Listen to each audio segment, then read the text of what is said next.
Carl, 5 games into the regular season now in competitive terms, how do you sort of assess where we're at the minute? Tough start, real tough start. We all knew in the off season we had a big start, and you know there was a lot of people saying we could be 4-0. Going to Newcastle and winning there after the recruitment and that they had was a pleasing win. That was a really satisfying win for everyone, you know, especially half time. Everyone, you know, saying, "Oh, here we go, we're blah blah blah." Anyway, we got the job done, and then the next week that was disappointing. I thought we played right into Hunslet's hands. We were coasting in that game, and they drew us in, and you get what you deserve. I always say that you get what you deserve, and they got a bit into us a little bit, and we went away from the game plan. So that was a disappointing loss, that one. And then the next week was another pleasing one against a team that probably are up there.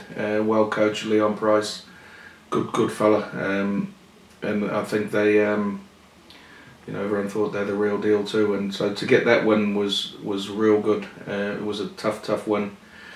We probably learnt a lot from the game against Hunslet. And not got drawn in. Maybe if we bet Hunslet, we might have lost the Workington one. Who knows? There's ifs, buts and maybes all the time.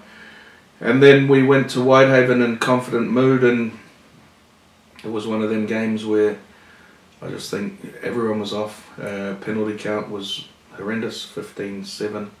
You won't win any games doing that. And I don't know, it was heavy, not our condition. No excuses. Whitehaven deserved the win, but we went up there confident, you know, we could do a job. So we're disappointed. We need to be better than that. And Richard was told them, and they need to learn to cut the penalties out and not help themselves. You know, that's probably the reason they were in the game, just purely for the penalties. Yeah, speaking to Richard's sort of trends between the Hunslet and the Whitehaven game in terms of maybe a little bit of discipline at times and reacting not in the right way when things start to go against us. So the fact that it is more psychological things than maybe physical. We're not sort of coming up with errors left, right and centre. It's more just that dealing with things that go against us. We've got to be better than that, Robbie. That's too easy excuse, because at the end of the day, if you're the opposition coach, all you're going to say is get into them and rattle them, and they'll go. So we've got to be better than that. That's, you know, I'm not copying that. The players are better than that. They know. All we have to do is listen to the coach and stick to the game plan, and we'll be fine. But you know, we ain't had our strongest 17 on the park yet. We've still got some real good quality out, and not far of returning. You know, our player of the year and everything last year, Brad England, is not even featured this year, and Frankie Mariano and Brendan Wilkinson, a World Cup player. These boys ain't played. So we've got some quality to come back into the side. If we can get them all back, or be there or thereabouts until these boys get back, then hopefully we'll kick on. Do you think once those players do get close to a return and are maybe in training and very close to being named in the squad, that'll maybe see an increase in performance as well, because people know that there's players there ready to take the shirt?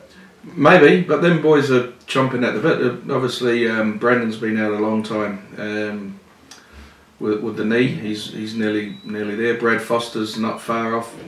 Maybe the next game he'll be right.